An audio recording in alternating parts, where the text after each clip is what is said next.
Current না থাকায় আজকে আবার ছোটবেলার মতো আমি আর ভাই মিলে বসেছিলাম সাপসিঁড়ি খেলতে। কিন্তু এটা যেকোনো সাপসিঁড়ি নয়, এটা কোনো একটা ভোটের কার্ড দিয়ে গেছিল বাড়িতে, সেটার মধ্যে যে সাপসিঁড়ি ছিল সেটাই খেলছিলাম। এইদিকে মা ময়দা মাখতেও বসে গেছিল, আর আমি ভাবলাম মাকে শসা পেঁয়াজগুলো সব কেটে দিই, কারণ মা বলল যে আজকে আমাদেরকে এগরোল বানিয়ে দেবে। এই শসাটা তোমরা দেখতে পাচ্ছ তো? এটা এমনিতে এত বড় লাগছে, কিন্তু এটা কিন্তু হাফ। এই শসাটা এর থেকেও সাইজে যথেষ্ট বড় ছিল। এদিকে আমি অল্প, অল্প করে সমস্ত সবজি কাটছি, আর ওইদিকে মার পুরো ময়দা মাখাও কমপ্লিট হয়ে গেছে। ওই জায়গাটা মুছে পরিষ্কার করে নিয়েছি।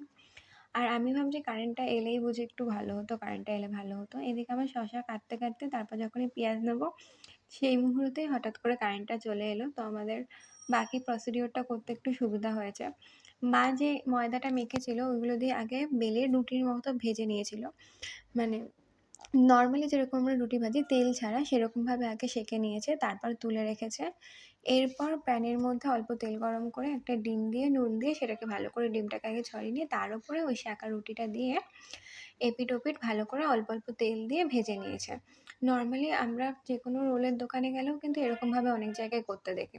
এদিকে আমি খাতার থেকে পৃষ্ঠা ছিঁড়ে নিয়ে চলে এসেছি, রোলটাকে এবার সাজানোর পালা আমার।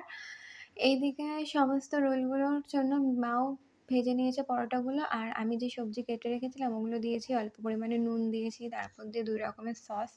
বেসিক্যালি রোলের ক্ষেত্রে কিন্তু সয়া সস যায় না। আমরা টমেটো সস দিয়েছি আর চিলি সস দিয়েছি, দিয়ে ভালো করে জিনিসটা মোড়ার চেষ্টা করেছি। কিন্তু আমার মনে হয় পেপারটা একটু বড় নিয়ে নিয়েছিলাম। ওর জন্য আমার মুছতে গিয়ে সমস্যা হয়েছে। আবার অনেকের মধ্যে লেবুর রসও দেয়। আমাদের কাছে অত ছিল না। মোটামুটি ঘরে যা ছিল তাই দিয়েই করার চেষ্টা করেছি। কিন্তু খেয়ে একটুও বোঝা যায়নি যে এটা দোকানের নাকি বাড়িতে বানানো, সেরকম কোনো ডিফারেন্স হয়নি। কাগজটা একটু বড় ছিল, তো মুড়তে তো ১ম দিকে একটু সমস্যা হচ্ছিল। বাট দেখো, আমি অনেকক্ষণ ধরে খাটনি করে চেষ্টা করে ফাইনালি জিনিসটাকে মুড়ে দেখিয়ে দিয়েছি তোমাদেরকে। আর বলো তো, রোলটা বাইরে থেকে কেনা না বাড়িতে বানানো, কেউ বলতে পারবে? এতটাই সুন্দর হয়েছিল দেখতে। আমরা ৩ টে রোল বানিয়েছিলাম, কারণ আমি, ভাই আর আমার মাসির ছেলে খাবো বলে। ৩ টে রোলই আমি এখানে একটা, একটা করে মুড়ে নিয়ে তারপর তোমাদেরকে দেখাবো। আর এই দেখো রোলটা ভেতরটা কতটা সুন্দর লাগছে। এরপর আমরা খেয়ে আজকে ডিনার কমপ্লিট করলাম। টাটা।